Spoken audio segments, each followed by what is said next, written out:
wanaangamizwa na watangamizwa kwa kukosa maarifa.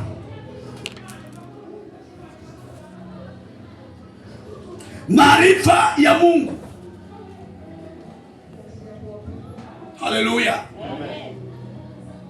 Watangamizwa ama wanaangamizwa na watangamizwa kwa sababu wameyakosa ama wamekataa kwa kutokuwa na maarifa ya Mungu. Bwana Yesu asifiwe. Haleluya. Watu wa Mungu, kwa kuwa umeyakataa maarifa yangu, mimi nami nitakukataa. Watu wamesahau sheria za Bwana. Let me tell you. Twende kitabu cha Roman chapter 10. Roman chapter 10. Usiwe na juhudi katika Mungu pasipo maarifa. Uwe na juhudi nyingi katika Mungu na uwe na maarifa. Bila hivyo, you will end up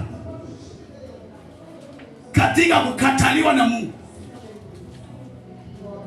Roman chapter 10 verse 1-2. Na washuhudia, nataka muwe haraka. Ndugu zangu, nitakayo sana moyoni mwangu na dua yangu nimwombayo Mungu ni kwa ajili yao, ni kwa ajili yenu waokolewe, ili muokolewe. Haleluya. Kwa maana na washuhudia kidogo. Bwana Yesu asifiwe. Amen. Hebu sikia ombi la huyo mtumishi wa Mungu.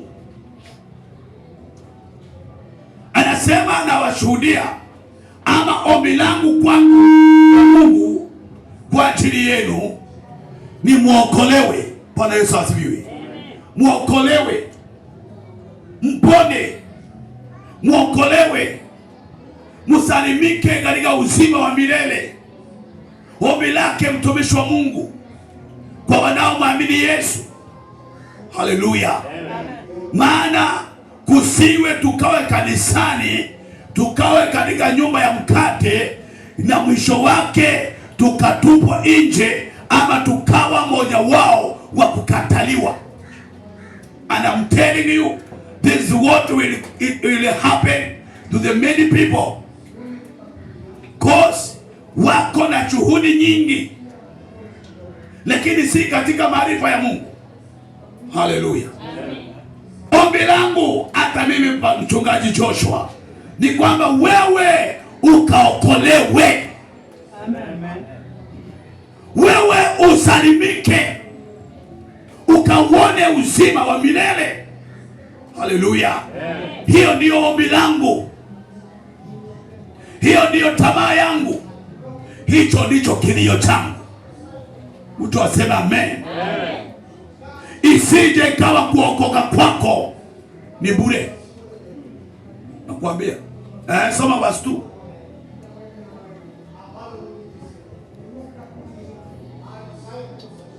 Kwa maana na washuhudia kwamba wana juhudi kwa ajili ya Mungu. Wana shuhudi na washuhudia kwamba wako na juhudi nyingi kwa ajili ya Mungu. Kwa ajili ya Mungu. Lakini si katika maarifa. Sasa, lakini si katika maarifa. Huoni huyu mtu atapata hasara? Huoni huyu mtu atapata hasara? Haleluya. Haleluya. Huoni huyu mtu aliye na juhudi nyingi katika Mungu, lakini si katika maarifa? Huyu mtu aliye na juhudi nyingi,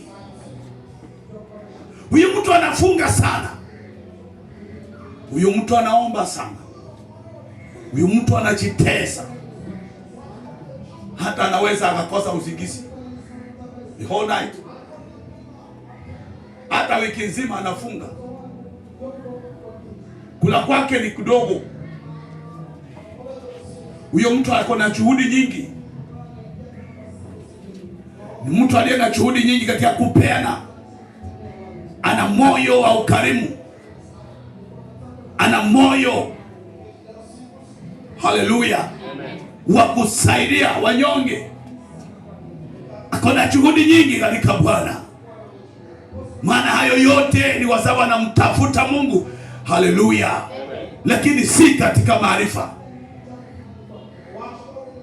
Endelea.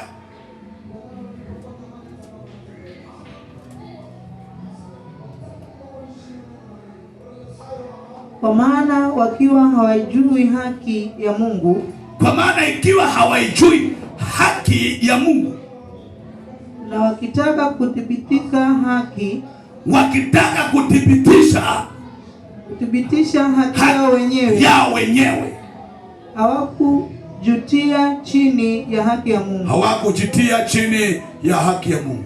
Kwa maana Kristo ni mwisho. Kwa maana Kristo ni mwisho wa sheria, ili kila aminiye ahesabiwe haki. Ili kila aminiye ahesabiwe haki. Haleluya. Haleluya. Wanangu, house of prayer, ni tamanio langu kwamba wewe uwe mmoja wa wale ambao wataokolewa. Usiwe miongoni mwa watu walio na juhudi nyingi katika Bwana, lakini si katika maarifa.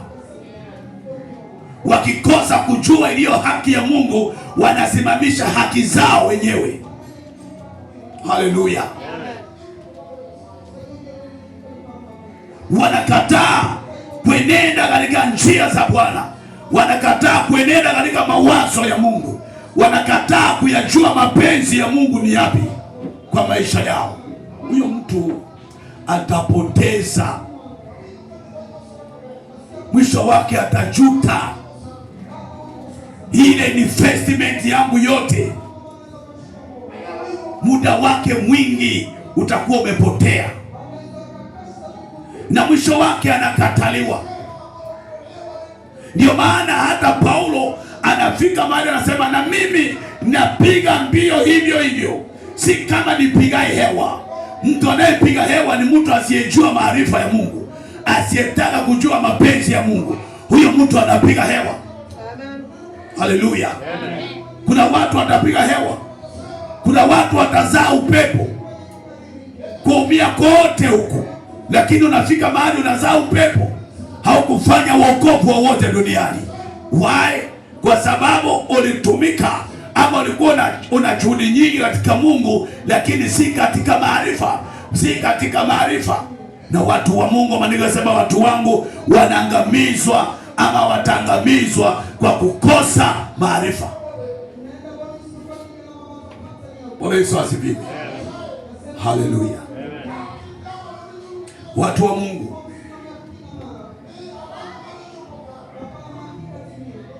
nawashuhudia kwamba mtu huyu akona juhudi nyingi. Wakati mwingine nikiangalia wanadamu, ndugu zangu, dada zangu, na waona dunia hii, wengine ni colleague wa huduma, tunafanya huduma, lakini kusema ukweli, kiangalia, kichunguza, unakuta huyu akona juhudi nyingi, lakini si katika maarifa. Haleluya. Amen. Hebu tuende kitabu cha Yakobo 1, James chapter 1 verse 27. Uone Mungu anampatia mtu maarifa ya kuokoa, ya kusaidika, ya kujiponya, ya kujiokoa. Nasema dini iliyo safi, isiyo na mawaa, ndio hii. Dini iliyo safi, isiyo na taka mbele za Mungu. Dini iliyo safi, isiyo na taka mbele za Mungu ni hii. Ni hii.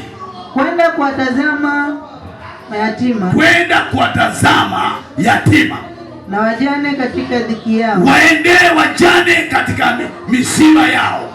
Na kujilinda na dunia pasipo mawaa. ujilinde na dunia pasipo mawaa. Sasa angalia hapa, mtu huyu ako na juhudi nyingi kwa ajili ya mayatima.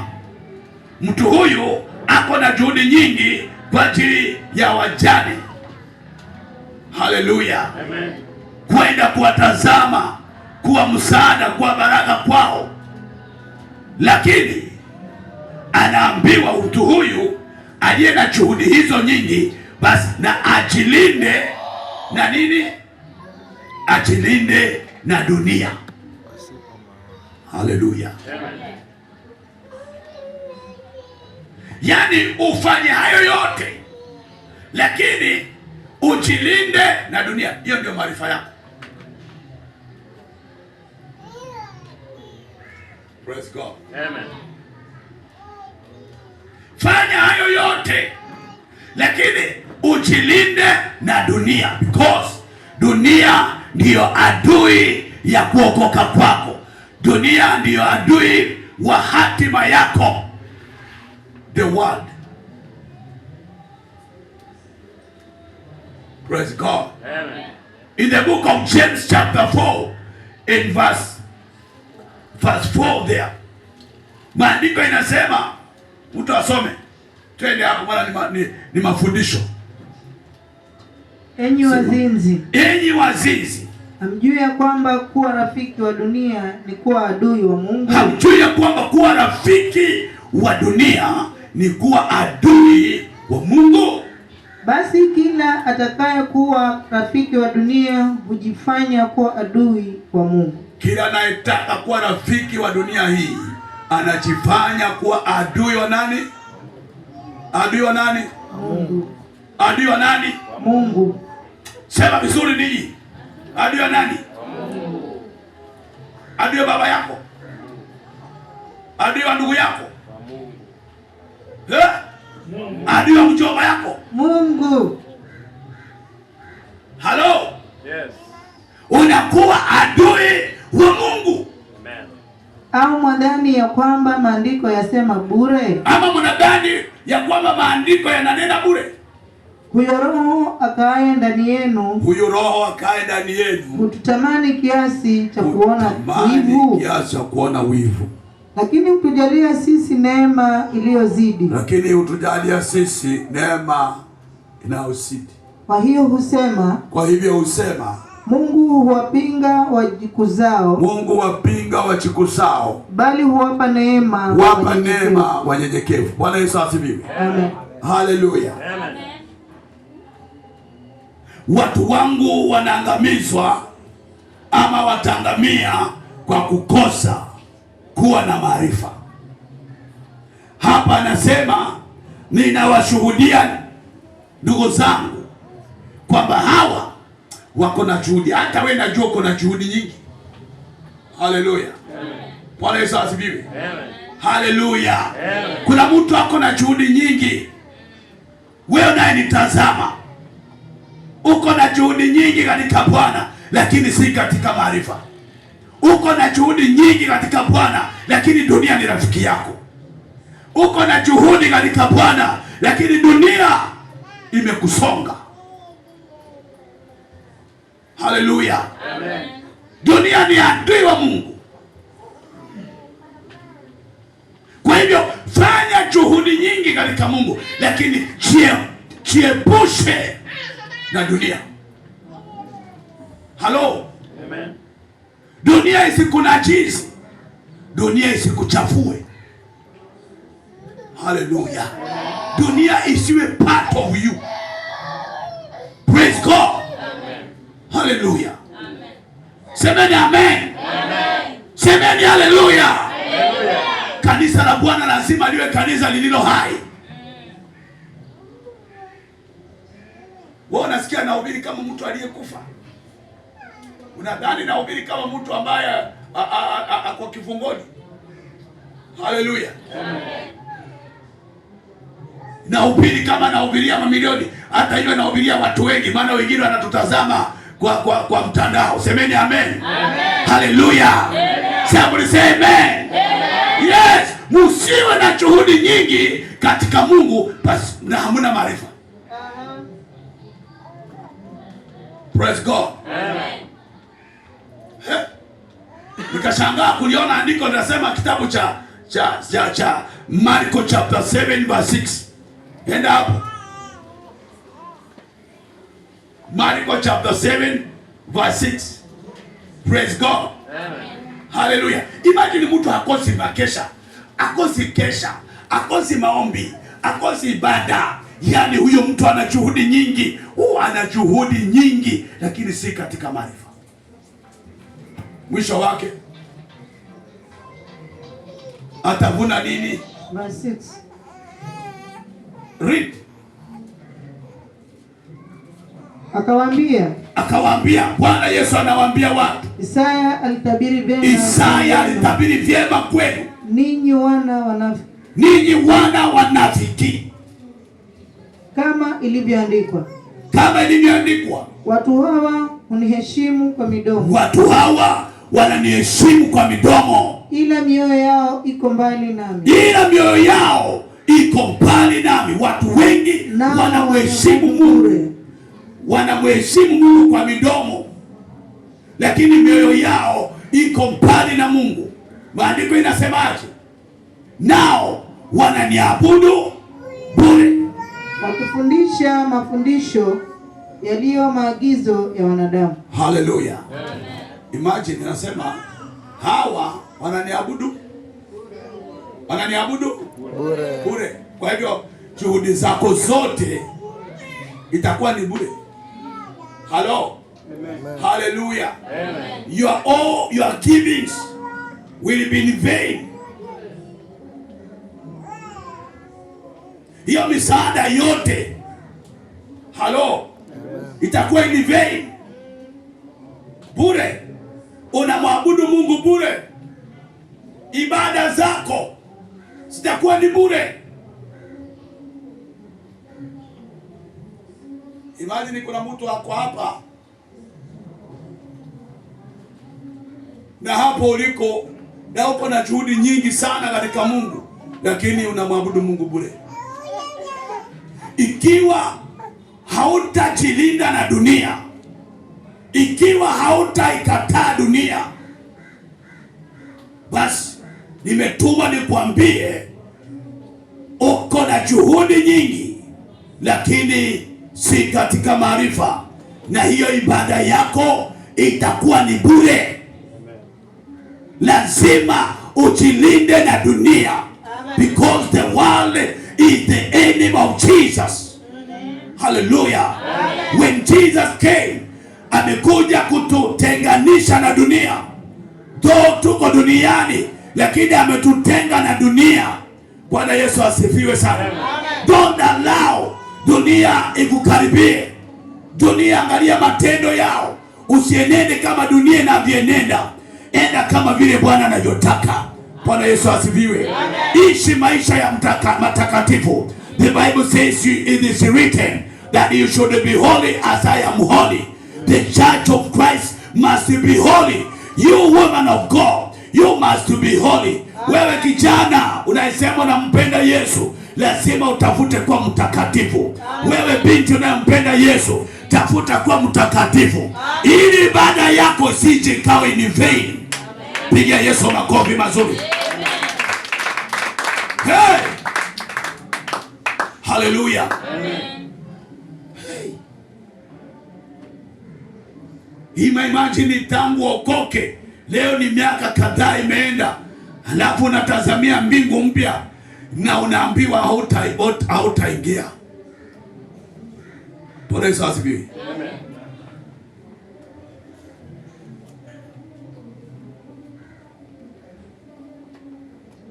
Imagine watu hawaogopi. Philippians 2:13 inasema ufanyie wokovu wako kazi kwa hofu na kutetemeka. Amen. Kwa kuogopa. Watu hawaogopi. Hata imagine hawaogopi kuchomeka. Yani hawaogopi jehanamu. Hawaogopi huo moto wa milele. Hawaogopi mauti ya milele ambayo haufi lakini utachomeka milele. Hawaogopi. Hawaogopi. Yani hao watu hawaogopi. Yani hata wewe unaniangalia uogopi. Bwana Yesu asifiwe. Wewe uogopi? Hayani uogopi? Hallelujah. Amen. Bwana Yesu asifiwe. Amen. You are not afraid. You are not afraid. Uogope, fanyia kazi. Imagine watu wa Mungu. Mimi nashangaa sana. Kuna watu wa Mungu hata leo kabisa wako na big congregation lakini hawaogopi. Kuna mahali Mungu amewekea, anasema na mwisho wao. Imagine wanayafanya haya lakini hawafikiri mwisho wao utakavyokuwa. Praise God. Hawafikiri mwisho wao. Na pale Jeremiah chapter 3 mahali kuna mahali Bwana anasema nitaangalia mwisho wao utakavyokuwa. Kuna mtu ako na juhudi nyingi lakini ile nguvu anatumia si nguvu ya kweli, ni nguvu ya kigeni. Na ako na juhudi. Hallelujah. Anakeshesha watu makanisani. Hey! Jamani. Bwana Yesu asifiwe. Naomba nisomee tena kitabu hicho cha Marko 7. Marko 7 chapter 7 verse 6. Soma. Praise God. Amen. Ogopa. Usimwabudu Mungu bure. Soma kwa jina la Yesu. Soma kwa jina la Yesu. Hiyo ni Kiingereza. Soma hata Waingereza wasikie. He replied. Isaiah was right. Isaiah was right. When he prophesied. When he patia microphone. Iko hapo karibu. Hallelujah. Amen. Mpe microphone asome wasungu. Kuna mtu anatuangalia kwa Amerika. Kuna mtu anatuangalia hako ng'ambo. Hallelujah. Amen. Bwana Yesu asifiwe. Amen. Isaiah was right to them when he prophesied. Nasoma kwa jina la Yesu. Read, my friend. He replied. He replied. Isaiah was right. Isaiah was right when he prophesied. When he professed about you. About you. Hypocrites. Hypocrites. As it is written. As it is written. These people honors me with their lips. With their lips. But their hearts are far from me. Are far from me. Amen. Hallelujah. Amen. Hallelujah. Amen. Amesoma they worship me in faith. Hujafika hapo. Endelea. Verse 7. Verse 7 ndio hiyo. They worship me in vain. In vain. Their teachings are but rules. But rules taught by men. Hallelujah. Amen. Yani na kicho chao walichonacho, mafundisho yao walionayo kwangu ni mafundisho ya wanadamu. Hallelujah. Kuna mafundisho ya wanadamu. And let me tell you, mafundisho ya wanadamu yanaunganishwa pamoja na mafundisho ya mashetani. Maandiko inasema kitabu kile cha Tito chapter 4 first Tito chapter 4 inasema wengi watajitenga na mafundisho ya kweli. Hallelujah. Wakisikiza dhidi na mafundisho ya mashetani. Mafundisho ya wanadamu ni pamoja na mashetani. Praise God. Amen. Siku za mwisho hizi watu watakataa mafundisho ya kweli. Watakataa mafundisho ya kweli, wakijiwekea makundi walimu ili wasikize mafundisho ya mashetani. Hallelujah. Amen. Hakuna nini? Si chapter 2, chapter first Tito. Bwana Yesu asifiwe. Amen. Timotheo, not Tito. Timotheo chapter 4. Ni Timotheo chapter 4. Mafundisho ya mashetani. Soma basi. Soma tusikie. Anza moja. Na kuagiza mbele ya Mungu, na kuagiza mbele za Mungu, na mbele za Kristo Yesu, na mbele za Kristo Yesu, atakayewahukumu walio hai na waliokufa kwa kufunuliwa kwake na kwa ufalme wake. Yes. Lihubirini neno. Uwe tayari wakati ufaao na wakati usiofaa. Uwe tayari wakati ufaao na wakati usiofaa. Karibia. Kemea. Na kuonya kwa uvumilivu. Uvumilivu wote. Yes. Na mafundisho. Yes. Maana utakuja wakati watakapoyakataa mafundisho yenye uzima. Haleluya. Utakuja wakati watakaoyakataa mafundisho ya uzima, ila kwa kuzifuata nia zao wenyewe watajipatia walimu makundi. Kwa kuwa wana masikio ya utafiti. Yes. Nao watajiepusha wasisikie yaliyo kweli na kuzigeukia hadithi za uongo. Haleluya. Hadithi za uongo. Bali wewe uwe na kiasi. Bwana Yesu asifiwe. Amen. Tosha. Haleluya. Kuna kwingine kunaenda direct. Anasema wanajiepusha wakisikiza mafundisho ya mashetani.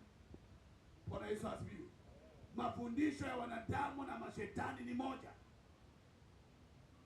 Na huyo mtu ambaye anajiepusha na mafundisho ya uzima, basi nataka nikwambie ibada yake huyu dada ni bure. Haleluya. Ibada yake huyu mtu ni bure. Praise God. It is in vain. Don't worship God in vain. Uwe na ufahamu, uwe na kuelewa, siku zote uyatende yanayompendeza Mungu. Isiwe ibada yako ni bure. Kuhubiri kwangu kote Joshua kuwe ni bure. Haleluya. Kujitesa kwako kote kuwe ni bure. I'm telling you. Usiku moja mama rafiki yangu, mama bibi haiendi na mtu aliye namna hii. Amen. Yeye mwenyewe ananiambia, akaambiwa njia hii haiendi na mtu aliye na nywele za kigeni. I'm telling you. Nywele za kigeni unazijua wenyewe. Halo. Kumbe kuna nywele za kigeni. Unazijua? Agnes.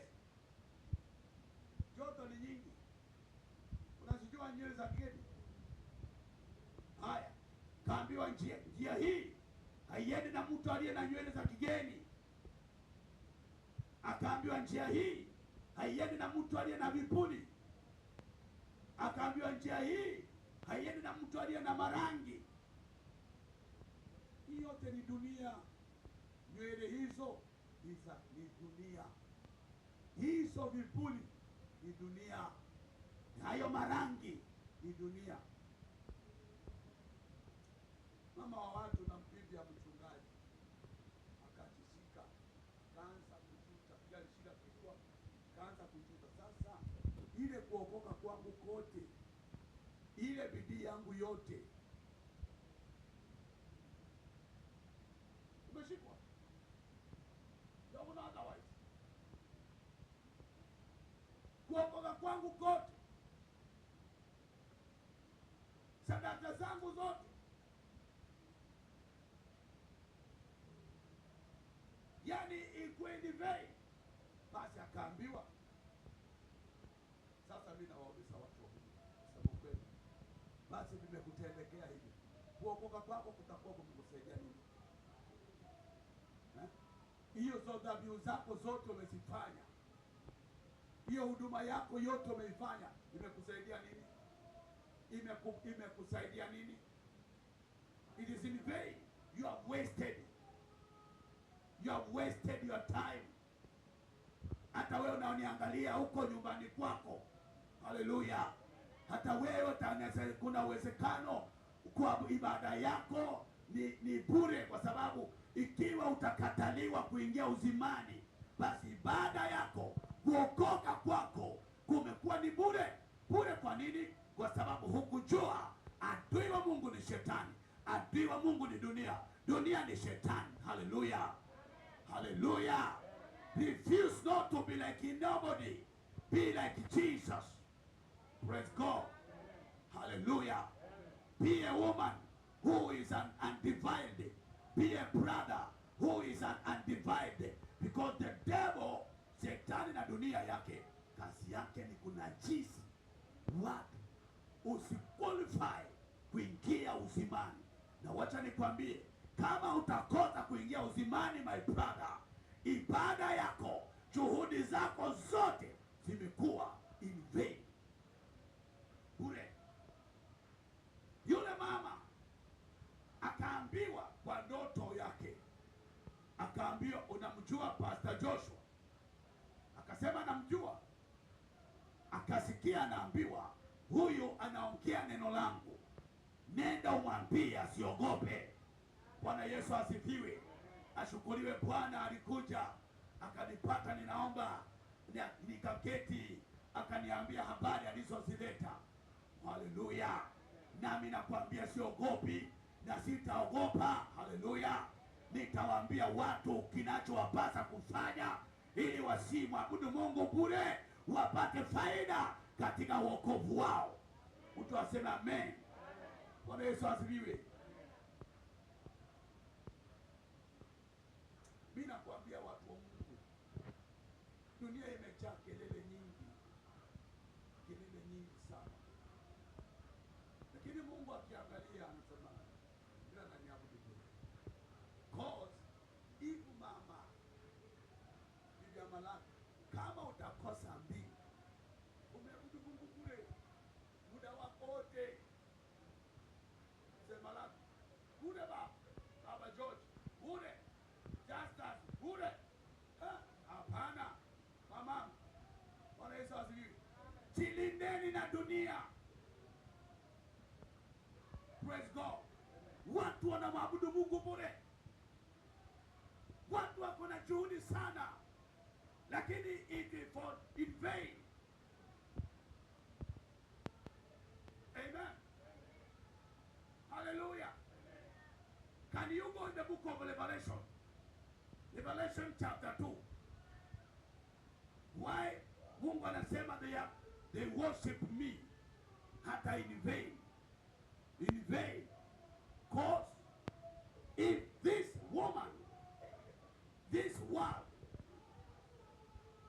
hallelujah, kama dunia ama huyu mwanamke ama shetani yuko, Revelation chapter 2 verses 18. Revelation 2 verse 18 and to 21. Nataka uone huyu mtu ako na bidii sana katika Mungu, lakini angalia kile Yesu anasema. Na kwa malaika walioko, na kwa kanisa lilioko Tiatira andika. Kwa kanisa lilioko Tiatira andika. Yes. Haya ndio anenaye mwana wa Mungu. Haya ndio anenaye mwana wa Mungu. Mwamsha huyu. Yeye aliye macho yake kama mwali wa moto. Kwa jina la Yesu. Yeye aliye na macho yake kama mwali wa moto. Na miguu yake mfano wa simba wa shaba iliyosuguliwa sana. Miguu yake ni mfano wa shaba iliyosuguliwa sana.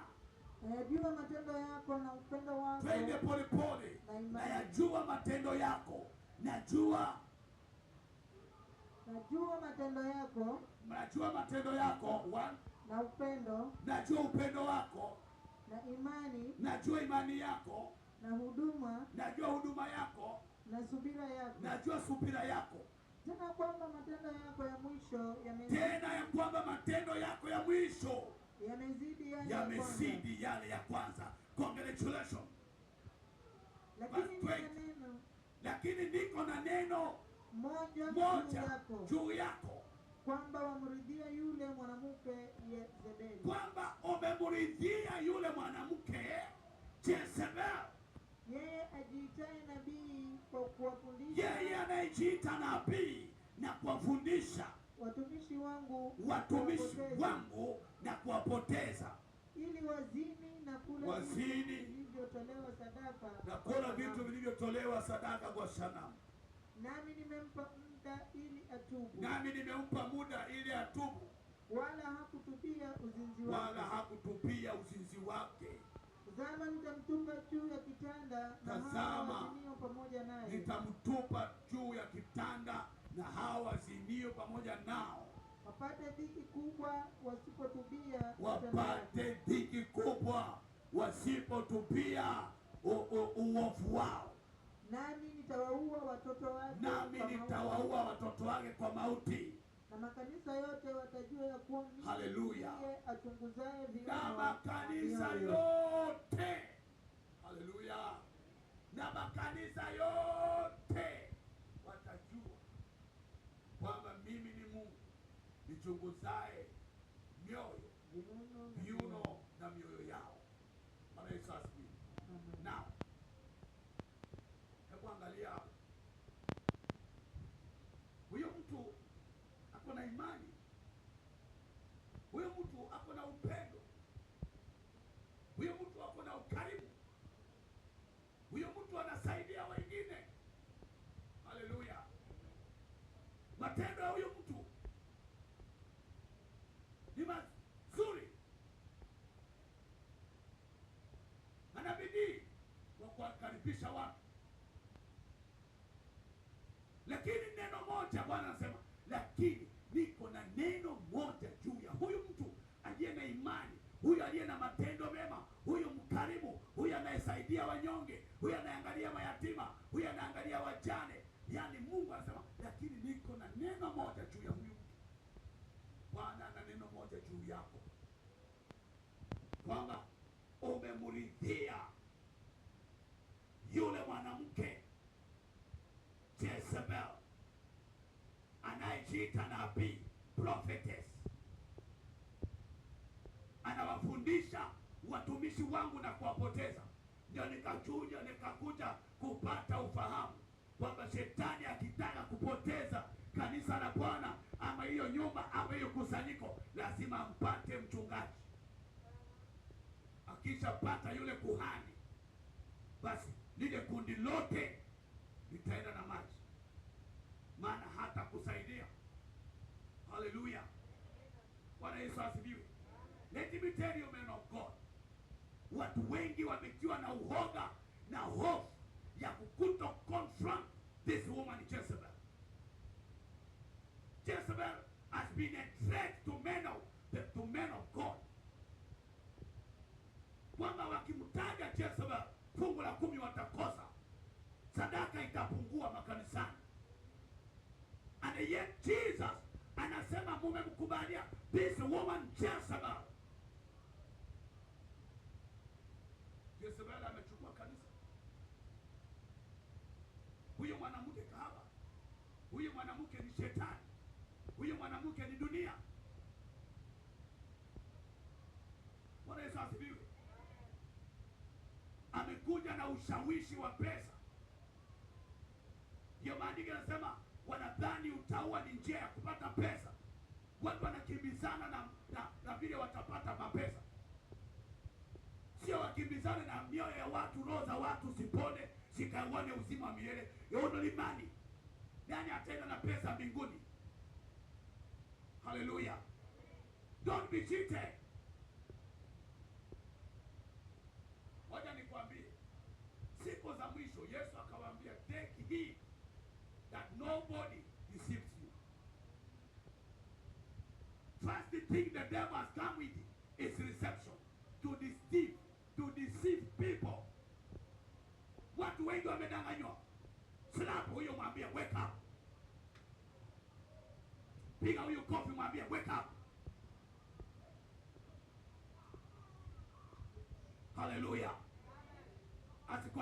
kubadilisha upako wa usingizi.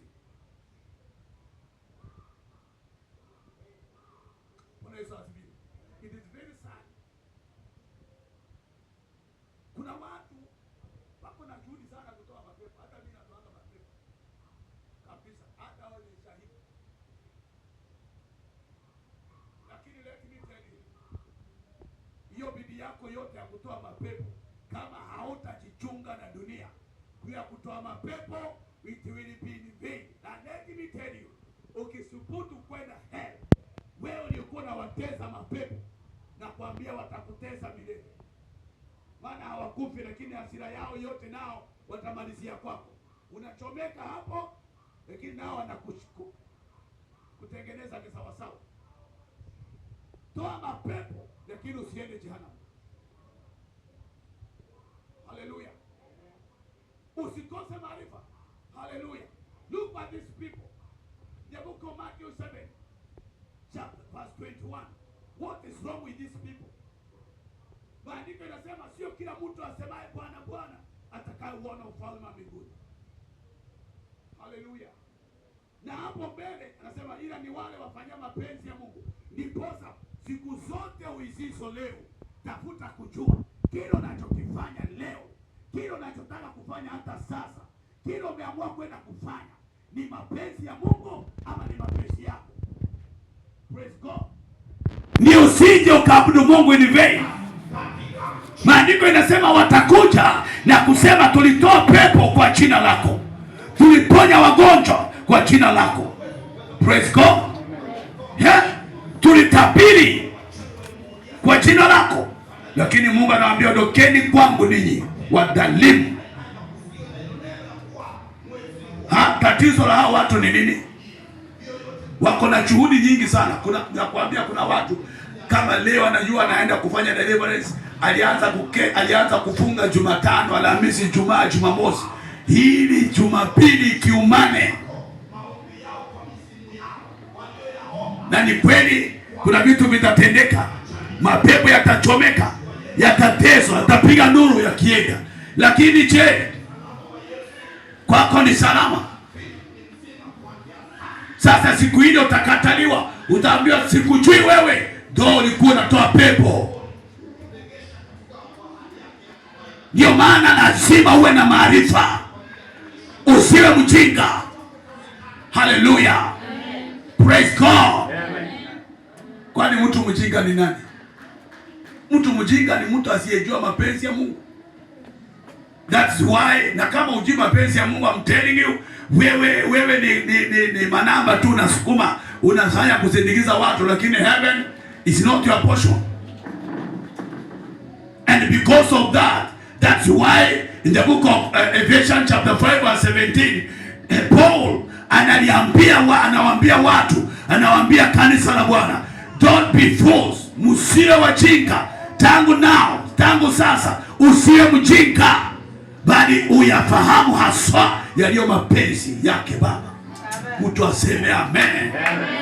Kabla utoe pepo, kabla ukimbizana na hayo, tafuta kujua mapenzi ya Baba ni yapi. Usije ukafanya hiyo kazi na shetani anakuenjoy. Sema huyo anafanya kazi wangu, huyo anafanya kazi yangu. Praise God. Mtu asema amen. Mtu asema amen. Sema amen Charles.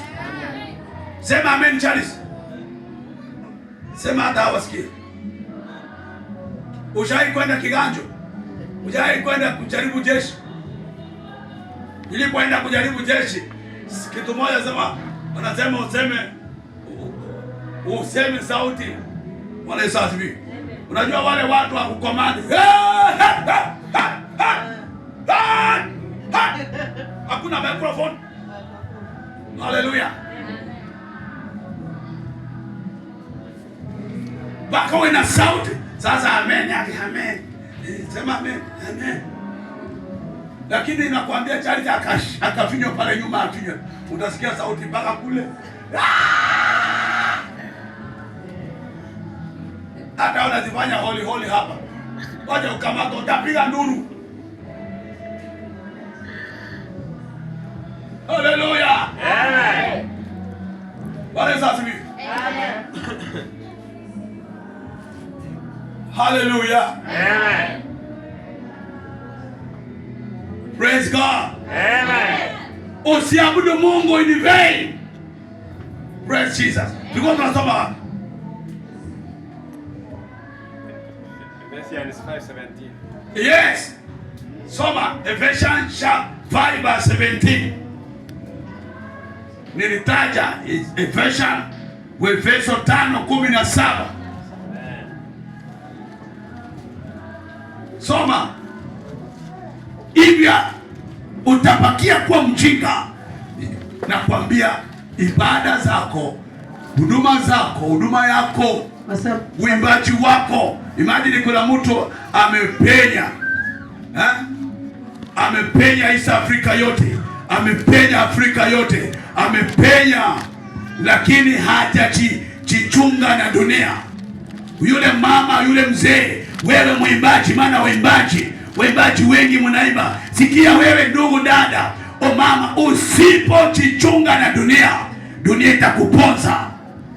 Amen.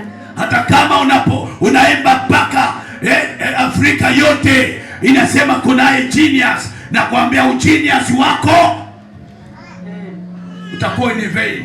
Amen. Fanya yote lakini jilinde na dunia. Kwa sababu hiyo msiwe wajinga. Tunaambiwa in the book of Ephesians chapter 5:17. Therefore, msiwe wajinga, bali mfahamu ni nini yaliyo mapenzi ya Bwana. Bali muyafahamu ni nini ama ni yapi yaliyo mapenzi ya Bwana. Hallelujah. Amen. Hallelujah. Amen. Hallelujah. Amen. Usiwe mjinga, bali uyafahamu ni yapi yaliyo haswa mapenzi ya Bwana. Mtu asema amen. Amen. Sina haja ya kukuweka. Nimetuma nikwambie na nifikishe ripoti ya yale Bwana anayetaka kufanya. Bwana Yesu asifiwe. Bwana aliniambia nitangaze revival. Kuna revival inakuja, lakini ni revival ya watu wamrudie Bwana. Ni watu wasio wajinga, ni watu wamuondokee shetani. Bwana Yesu asifiwe. Kuna watu wamekamatwa leo, wanafanya huduma, lakini wanafanya mapenzi yake shetani, si mapenzi ya Mungu.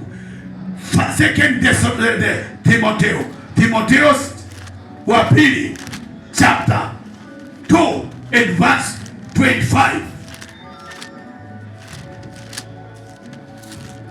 24, 25, 26.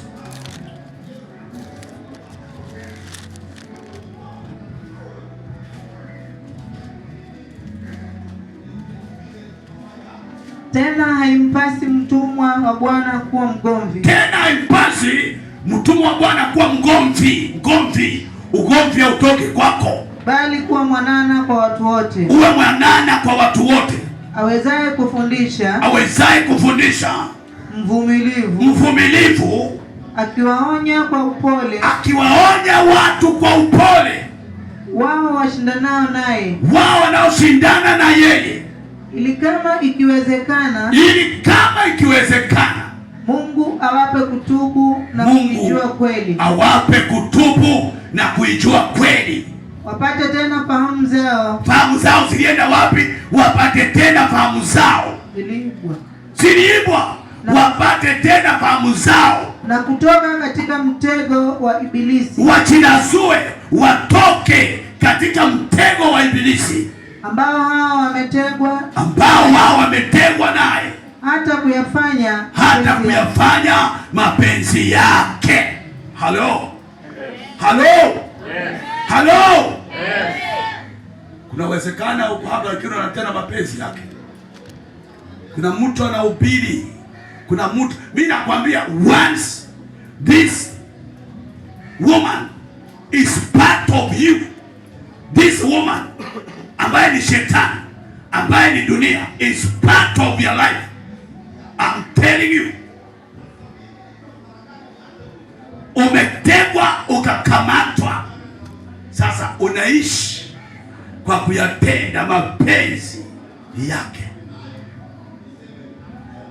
kwambia nakupa anointing, go and do miracles, but touch not this woman. Don't touch this woman. Sasa wewe ni mtumwa, si mtumwa? Amekupatia mafuta kafanya hiyo kazi, lakini because ya pesa anakushawishi ati anafundisha watumishi wangu na kuwapoteza. Sasa ukihubiri injili hii ni lini utaendesha gari? Ukihubiri injili hii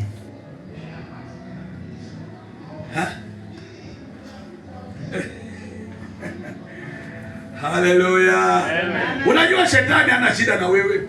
Shetani ana shida na mchungaji. Only that. Mnadhani hamtabarikiwa? Lazima utabarikiwa tu. Amen. Lakini shetani anatia uoga ndani ya mhubiri. Not to touch this woman. Ndio naona ukiingia kanisani leo utafikiri ni baa. Hii nimeingia kwa baa ama nimeingia wapi? Because of the kind of the people that wamekaa mbele ya huyo mhubiri. Hello? Yes. Hallelujah. Amen. Hey. Unajua now it is too much to you. But Mungu naomba anisaidie nifikie wale wanaonitazama nje sasa. Amen. Amen. Nikihubiri hapa kuna watu wanaangalia kwa Facebook ama kwa YouTube, wataangalia, wataona wengine live. Praise God. Because wewe umelishwa mpaka umekinai. Hata wengine neno la Bwana masikio yenu yamekufa. Neno hili halifanyi kazi tena kwa watu wanafiki, washindwa milele. Praise God. Hili neno halifanyi kazi ndani yao. And don't imitate them. Don't imitate them. Wewe ambao umesimama katika kweli ya Mungu, don't imitate them. Hallelujah. Jitengee Bwana. Ibada yako isiwe in vain. Tambua huyu mwanamke ambaye ndiye shetani ibilisi ameshawishi watu, anao ndiye analidi dunia yote. Huyu mwanamke kahaba Jezebel. Uwe na maarifa. Hallelujah. Chukia huyu mwanamke. Chukia huyu dunia. Chukia dunia kama mavi. Nothing good in this world. Nothing good. Kile unachokiona ni kizuri, anafanya kukuvutia tu na roho ya kutamani. In fact, wale watu ambao wote wako na roho ya kutamani, ninyi hamtapona. Wale ambao hamuna roho ya kutosheka, ninyi hamtapona. Ninyi mtakuwa swallowed na yeye. Hallelujah. Amen. Bwana Yesu asifiwe. Amen. Roho Bwana yu juu yangu. Bwana Yesu amenitia mafuta to confront this woman. Nitamvua uchi. Hallelujah. Amen. Nitamvua masuruali, nitamvua atakuwa uchi. Ndio siku moja nakutana naye, anambia, kwani unanitaja ovyo ovyo? Kwani unanitaja? Nitakutaja. Sitakuachia watu uende na watu. Kwani Mungu ataenda na watu gani? Siwezi kubali. Ngawa wawili watatu wao waseme wakauone uzima wa milele. Praise God. Tumalizie Ecclesiastes chapter 7 and verse 26-27. Kalia hapo. Hatuwezi abudu Mungu in vain. Hatuwezi kurauka asubuhi. Hatuwezi kupoteza muda huu wote kwa kumwamini Yesu in vain. Never. Hallelujah. Mhubiri 7.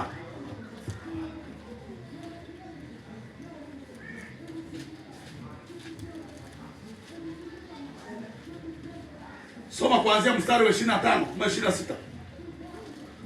Nimeliona jambo lililo na uchungu kuliko mauti. Ecclesiastes chapter 7 verse 26.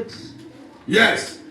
Nami nimeona lililo na uchungu. Nimeliona neno lililo na uchungu kuliko mauti.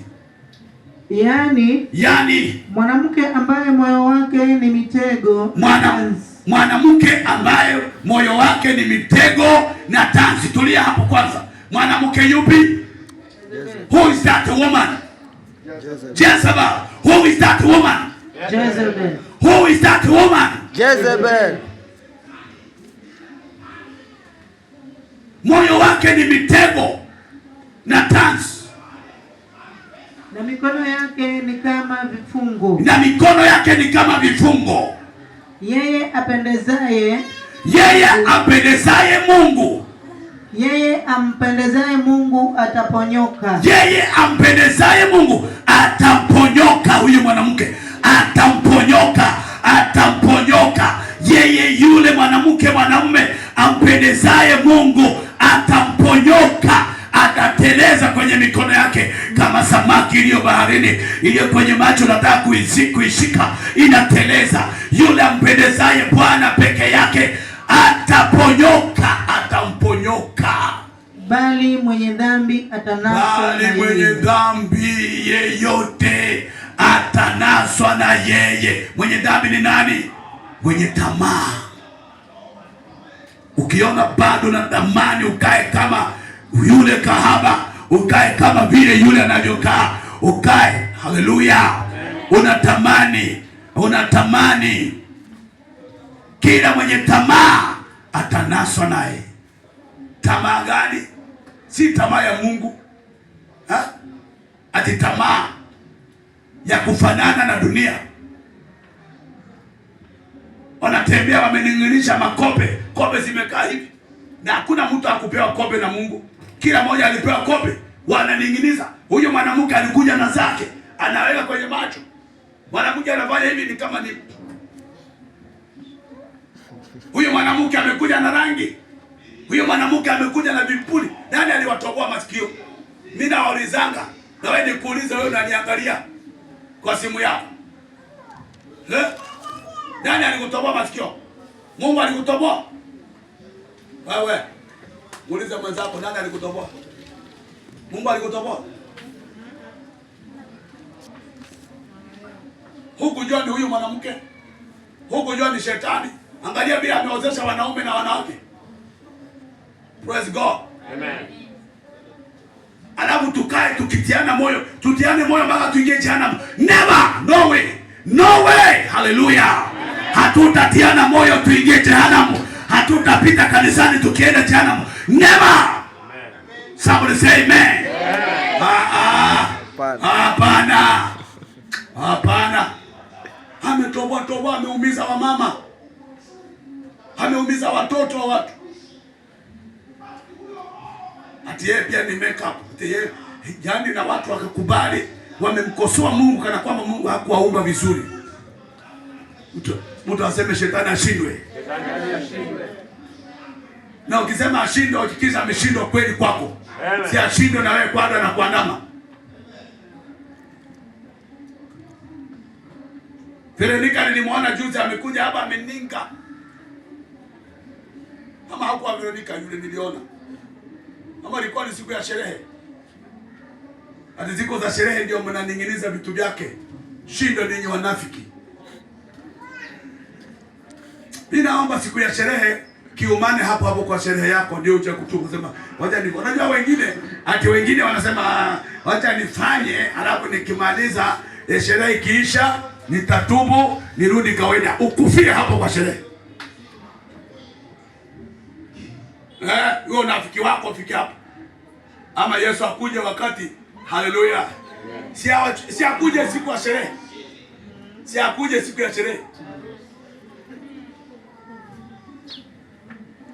Jana nimeona watu wamekufa kwa ajali, wameenda kuzika, wameenda mazishi Ujaruoni.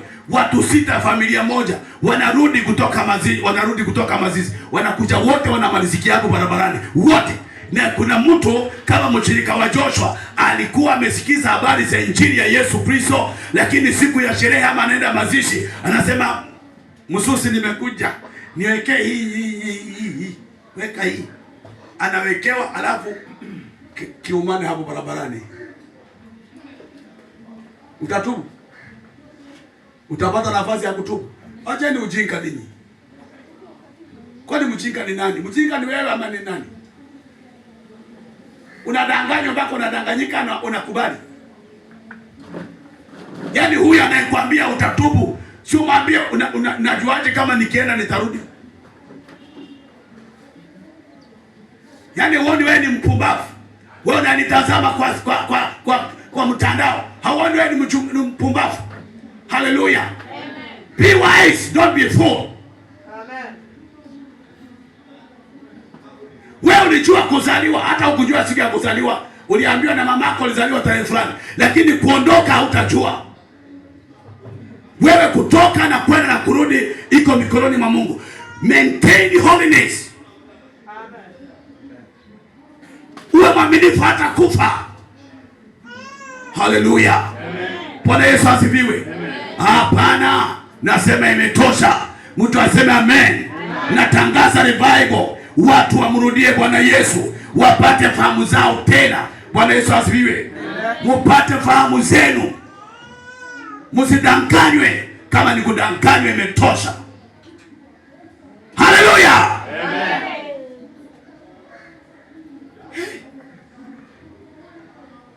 Hey.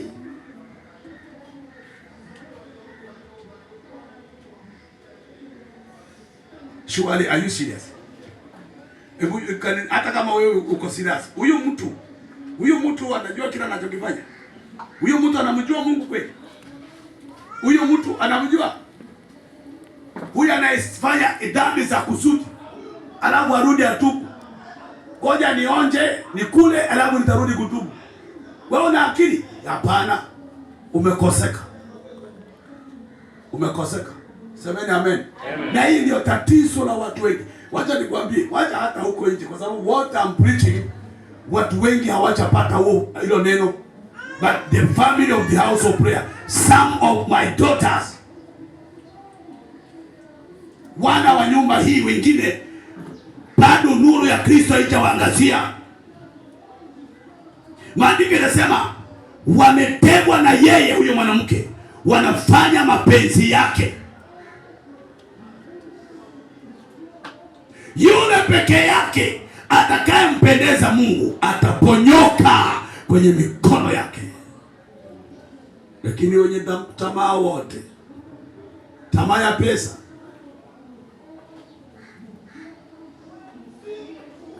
wewe unajua nimeshawishiwa mara ngapi ni compromise. Sijui ndio huduma ya uchanuke ama ndio kufanyikaje.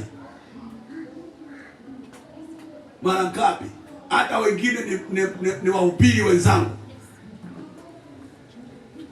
nihubiri niongee mambo mengine nisiguse huyu mwanamke. Nimeshawishiwa mara ngapi? Hallelujah. Amen. Hallelujah. Amen. Hallelujah. Amen. Lakini nampenda Bwana Yesu. Joshua akafika mahali akasema, chagueni mtakaye mtumikia.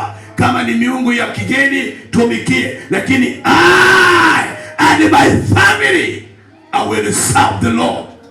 Amen. I'm telling you, I will serve the Lord. Amen. Wewe angalia hata kwani michezo. Wewe ng'ang'ana na familia yako mama. Mzee ingisha familia yako mbinguni.